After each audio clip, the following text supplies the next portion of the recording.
I love roguelike games, and I mean I love them. So much so that I made my own roguelike shooter game, Metalophobia.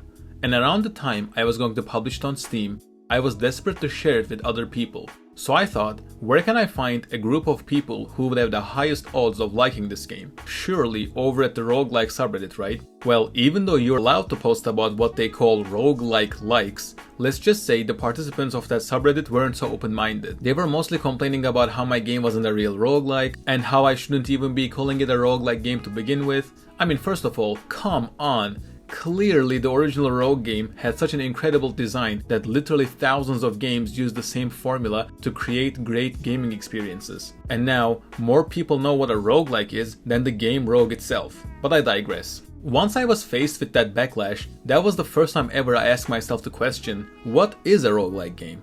We all heard this description 1,000 times before. Infinite replayability, no permanent progression, randomly generated levels, random loot drops, and a variety of difficult enemies. But when I think of classic roguelike games, I think of Nuclear Throne, or Dead Cells, or Spelunky. But then you play a game like Slay the Spire or Balatro, and you suddenly realize not every roguelike has to be like that. So what is going on here? All the roguelikes I mentioned initially are roguelike-ified Metroidvania games. Some great examples of non-roguelike Metroidvanias include games like Hollow Knight and Blasphemous. At the simplest level, you go places, kill enemies, then go to other places with harder enemies with some platforming mixed in. But Metroidvanias aren't the only genre of games that you could roguelike-ify, as made apparent by games like Balatro. So what is roguelike-ification? You get a good Metroidvania like Hollow Knight, then add some random generation, infinite replayability, and RNG, and boom, you get Spelunky, or Rogue Legacy, or Dead Cells. You can apply the same formula to other genres of games. Take a multiple unit commanding strategy game like Dragon Age Inquisition, and I mean maybe this is a bit of a stretch, but you roguelike-ify it, and boom, you get faster than light.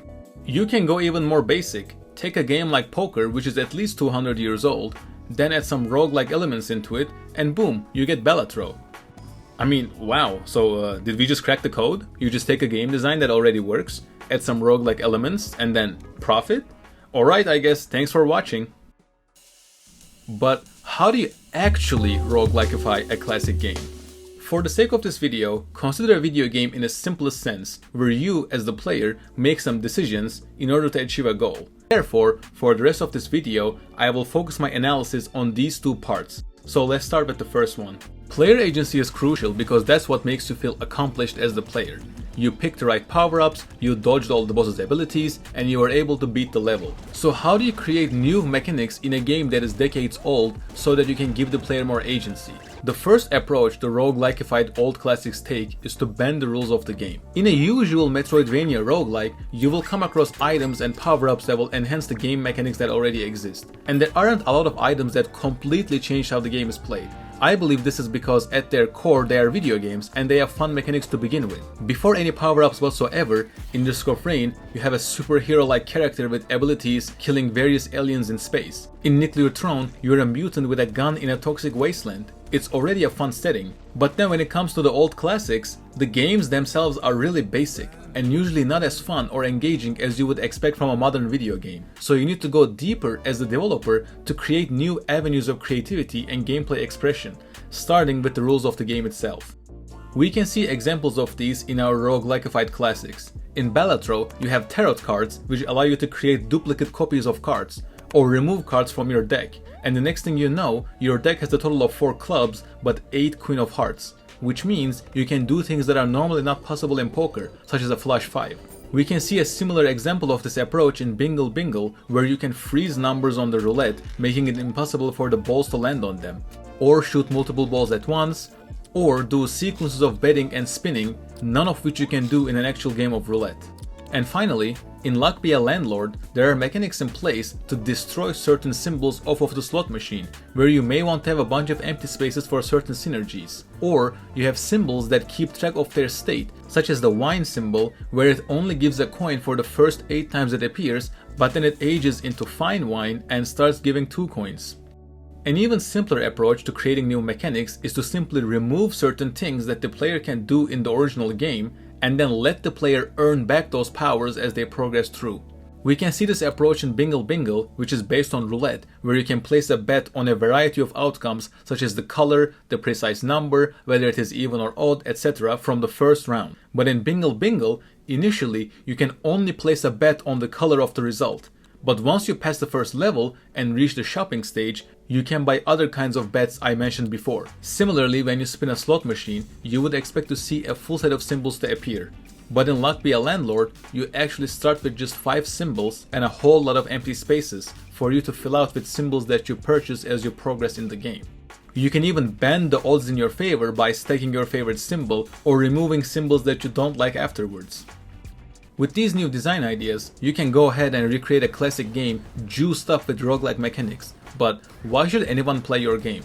In a regular game of poker or roulette, just the gambling aspect might be enough of a dopamine boost to keep your players engaged. But if you want to fry the dopamine receptors of your players ethically, it's time to give them a goal to strive towards.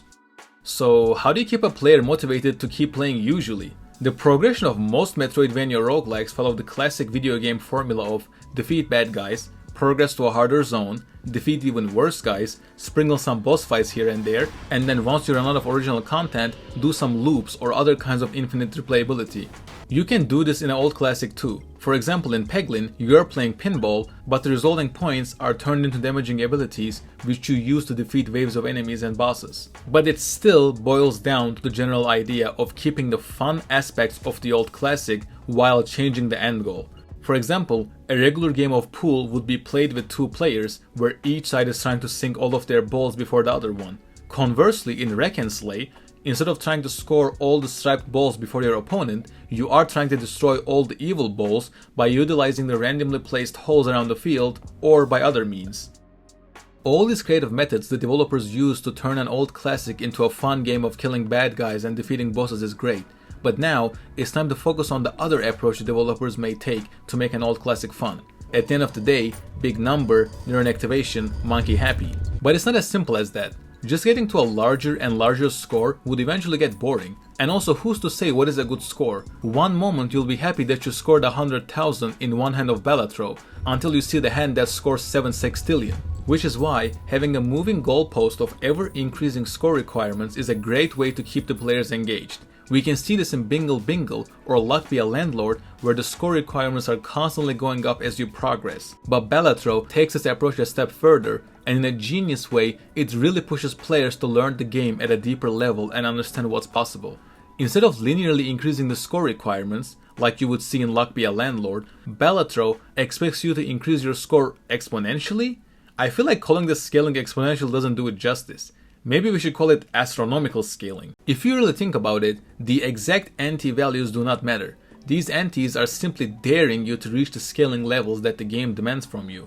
Sure, you might be able to beat the first few antes with some flat mult increases, but later on, you'll need at least some linear scaling if you want to reach the hundreds of thousands of score or above. But once you go past ante 8, when you complete the regular game, you better have some astronomical scaling in your pockets, because you won't be reaching 8600 quintillion score otherwise. And that is when you need to use every possible action the game offers to you, tarot cards, spectral cards, joker combinations, and whatever it takes.